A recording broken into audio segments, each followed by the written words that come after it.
这鉴于当前需大局， 국제뉴스 한반도 정세를 한눈에 황준호의 월드 리뷰.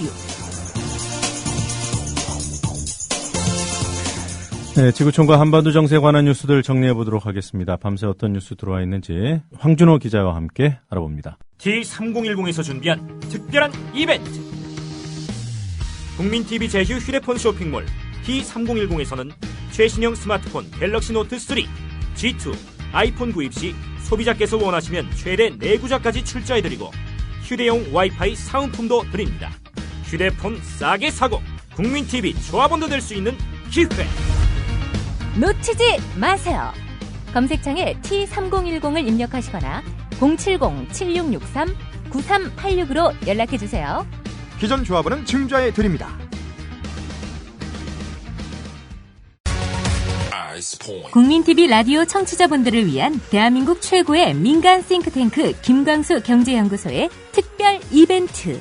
12월 31일까지 경제시평의 1년 구독회원이 되시면 부동산 보고서 6부를 보실 수 있는 3만 포인트를 적립해드립니다. 031-908-0172 검색창에 김광수 경제연구소를 검색하세요. 안녕하세요. 네, 안녕하십니까. 네, 오늘부터는 스튜디오에서 뵙게 되겠군요. 자, 남북관계 개선을 촉구하던 북한이 이 남한을 강하게 비판하는 입장으로 선회했어요.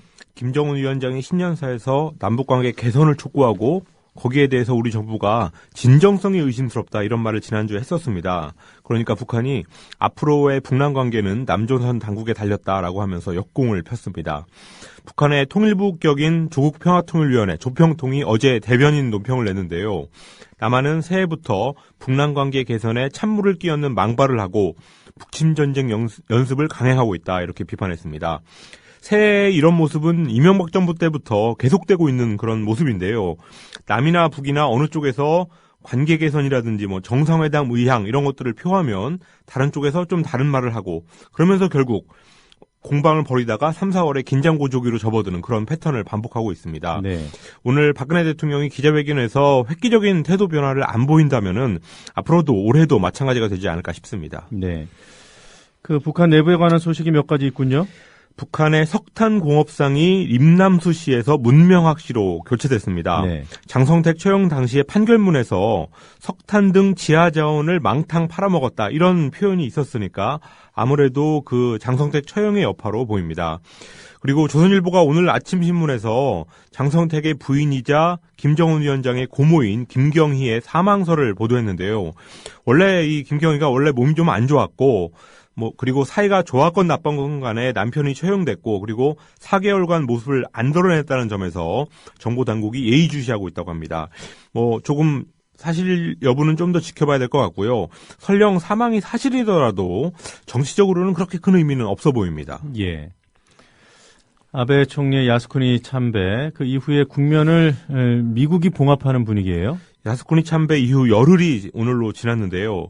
미국은 사실 초기에 실망이라는 표현을 쓴 후로는 덮는 분위기로 계속 몰아가고 있었는데 주말을 지나면서 그 기조가 뚜렷해졌습니다.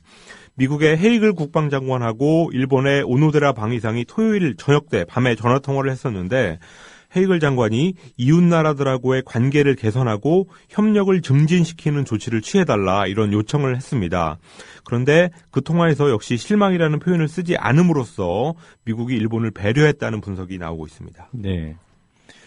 그 한미 외교장관 회담에서 기자회견을 하면서요. 그 질문을 안 받기로 했어요. 예, 윤병세 외교장관하고 존 케리 미 국무장관이 현지 시간으로 화요일 내일이죠. 워싱턴에서 외교장관 회담을 하는데 기자회견을 하기는 하지만 질문은 안 받기로 했습니다. 그러니까 각자 준비해온 것만 읽고 말 것 같은데요. 미국이 한국 쪽에다가 미리 이런 요청을 했다고 하는데 매우 이례적인 일이고 이것은 아마도 아베와 관련된 공개적인 언급을 꺼리기 때문이 아니냐 이런 분석이 나오고 있습니다. 그런 미국의 속내 이런 계산 속을 모를 리 없을 텐데 윤병세 장관 외교부가 그런 요청을 그냥 받아들였다는 점은 문제로 지적돼야 될 것 같습니다. 미국의 분위기가 이렇다 보니까 아베가 다시 포문을 열고 있는데요. 토요일에 자기의 지역구에 가서는 집단적 자위권 행사를 말하는 적국적 평화주의라는 표현을 또다시 강조했고 또 어제는 신사 2곳을 잇따라 참배했습니다. 네. 방글라데시하고 캄보디아에서 선거 때문에 소요 사태가 있지 않았습니까? 예. 네, 특히 방글라데시에서는 반쪽짜리 총선이었다고 하더군요. 어제 야권의 불참 속에서 당국이 예정대로 총선을 강행했습니다. 방글라데시는 선거를 앞두고 최근 몇 주째 시위대를 향한 경찰의 발포와 또 화염병 테러 이런 것들로 150명 정도가 사망하는 사태가 있었고 선거 전날에도 사망자가 발생했습니다. 방글라데시에서는 1990년대부터 선거일을 한 100일 정도 앞두고 내각이 총사퇴하고 중립내각을 구성하는 것, 이것을 의무화하는 헌법을 실행해 왔었는데요. 여당인 아와미 연맹이라는 곳에서 2010년에 그 헌법을 바꾸면서 그 조항을 빼버렸고 이번에 그것대로 중립내각 구성 없이 선거를 밀어붙였습니다. 그렇지만 여론조사를 해보면 방글라데시 국민의 75%가 중립내각 구성을 바라고 있다라는 결과가 있습니다. 그래서 야권이 국민들의 그런 불만을 지렛대로 해서 장외투쟁과 선거 불참을 선언했고 그러면서 어제 반쪽짜리 총선이 있었습니다. 네, 이거 문제 해결이 쉬워 보이지 않습니다. 예, 방글라데시에서는 의석이 총 350석인데 그중에서 300석은 직접 투표로 뽑고 나머지 50석은 현직 의원들이 선출하는 여성들로 채워집니다. 조금 이상한 형태인데요. 야당이 이번에 보이콧을 하면서 직접 투표로 뽑는 300석 중에서 154석은 여당 후보가 단독 출마한 상태라서 아와미 연맹이 1위를 하는 것은 어렵지 않아 보입니다. 그렇지만 선거가 교착 국면을 푸는데 아무런 도움이 되지 않을 게 확실시되고 있습니다. 네. 캄보디아에서는 선거 이미 치러졌고요. 후유증이 계속되고 있나 보죠? 작년 7.28 총선에서 부정선거가 있었다는 주장이 제기되면서 하반기 내내 간헐적으로 반정부 시위가 있어 왔습니다. 거기에다가 임금 인상을 요구하는 노동자들의 시위까지 겹치면서 최근 들어서 시위가 굉장히 격렬해지고 있는데요. 특히 국방부가 통합야당과 시위대를 겨냥해서 정부와 헌법 수호를 위해서 자기들이 어떠한 조치도 단행할 거다라고 강력한 경고 신호를 보내면서 전국이 급속히 경색되고 있습니다. 네.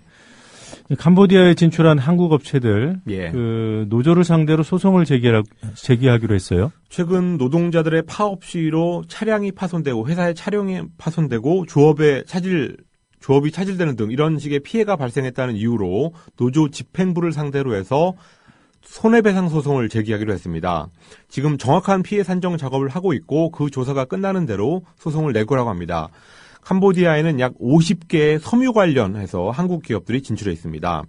캄보디아 같은 나라에 진출한 기업들이 매우 영세한 경우가 많아서 파업이 있으면 어려운 상황이긴 할 것 같습니다. 그렇지만 노조의 파업에 대한 손해배상을 청구하는 그런 한국식 노조 통제 방법까지 수출한 게 아니냐 이런 지적이 나오고 있습니다. 네.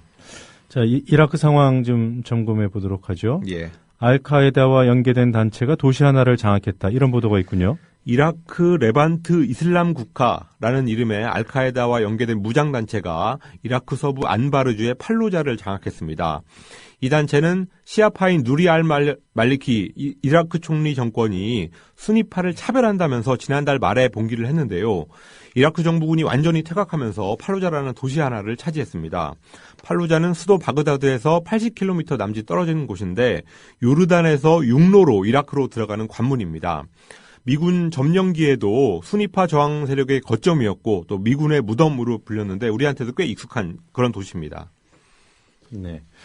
자, 시리아 내전하고도 관련이 있다고 해요? 예, 이 이라크 레반트 이슬람 국가라는 단체는 시리아에서도 정부에 대항하고 있는 알카에다 연계 조직하고 사실상 같은 단체인데요. 그렇게 보면 시리아에서 이라크로 내전의 전선이 확장되고 있다고 봐야 될 것 같습니다. 그리고 또 한편으로는 시리아에서도 반군 내의 다른 세력, 이 알카에다 연계 단체가 반군 내의 다른 세력을 공격하는, 즉 반군과 반군이 싸우는 형국도 현재 나타나고 있는데요. 내전 속에 또 하나의 내전이 벌어지는 그런 복잡한 상황입니다. 네. 자, 오늘 여러 가지 소식 잘 들었습니다. 고맙습니다. 감사합니다.